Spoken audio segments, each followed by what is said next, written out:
நண்பர்களே, இப்போ இந்த வீடியோ நான் பேச வேண்டிய கட்டாயம், அதனால் பேசுகிறேன். என்ன கண்டென்ட்னா, தாம்பரத்துலேருந்து ஒருத்தர் கண்ணன்னு பேர், ஒரு ஆடிட்டர், சில சந்தேகங்கள், ஆன்மீக சந்தேகங்கள் என்கிட்ட கேட்டார். அவருக்கு சில விளக்கங்கள் கொடுப்பதற்காக நான் சொன்னேன். அதில் தான் சொன்னேன், லைஃப் அபிப்பிராயத்தில் இருக்க, தீர்மானத்தில் இல்லைன்ட்டு. எங்கள் சினிமா பாஷையில் சொல்லணுன்னா, மத கஜராஜான்னு ஒரு படம் 12 வருஷம் கழிச்சு கபோடு போட்டது. நீங்கள் இண்டஸ்ட்ரி முழுக்க கேட்டிருப்பீங்க, சினிமா தெரியாதவங்களும் கேட்டிருப்பீங்க. 13 வருஷத்துக்கு முன்னாடி எடுக்கப்பட்ட படம் 13 ஆண்டுகள் கழிச்சு ரிலீஸ் ஆகி ஒரு 50 கோடி, 60 கோடி, 100 கோடிக்கு வசூல் பண்ணுமா? யோசிச்சு பாருங்கள். இதுலேருந்து லெசன் என்ன, பாடம் என்ன? எதையுமே நம்ம தீர்மானமாக முடிவு எடுத்துக்கூடாது. இன்றைக்கி கஷ்டப்படுறோம், இந்த நொடி ரொம்ப துக்கமாக இருக்கும், இதுதான் பர்மனெண்ட்டுன்னு சொல்லிட்டு முடிவெடுக்கக்கூடாது. தீர்மானமாக பேசுகிறதெல்லாம் அப்படிதான். அப்படியா ஜெயா நடக்கும் வாழ்க்கையில் எழுத்தறையா இப்படிலாம் பேசவே கூடாது, தவறுகள் இதெல்லாம். தீர்மானம்ங்கிற புரிதலுக்கு ஈஸியாக சொல்லணும்னா, வேலூருக்கு போலூர் போகிறீங்கன்னு வைங்க.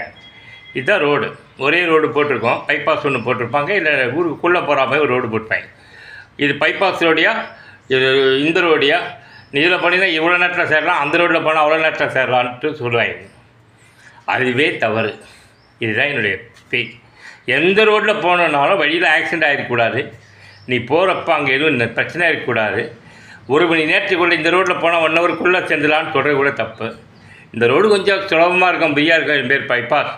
இது ஊருக்குள்ளலாம் போகும், அவ்வளோதான் வித்தியாசம்.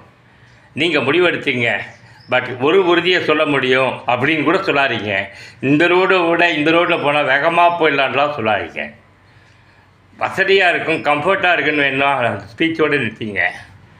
ஏன்னா பைபாஸில் வேகமாக போயிடலான்னு போனவே பைபாஸில் டிராஃபிக் ஜாம் ஆகி நின்றதையும் பார்த்துருக்கேன், ஊருக்குள்ளே வேகமாக போனவனையும் பார்த்துருக்கேன்.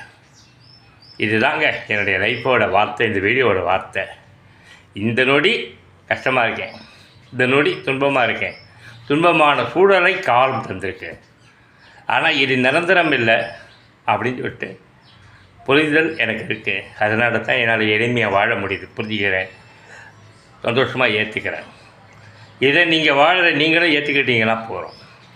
மீண்டும் சொல்கிறேன், வாழ்க்கை அபிப்பிராயத்தில் இருக்குது, தீர்மானத்தில் கிடையவே கிடையாது. தீர்மானமாக பேசவே பேசாதீங்க, தீர்மானமாக இதையே முடிவெடுக்காதீங்க, தீர்மானமாக ஒருத்தருக்கு ஸ்டேட்மெண்ட் தராதீங்க.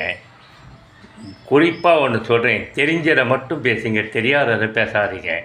தெரிஞ்சது கூட அனுபவத்துக்குள்ளே வந்தால் மட்டும்தான் சொல்லணும், அனுபவத்தில் வராததை சொல்லக்கூடாது. புரியுதா?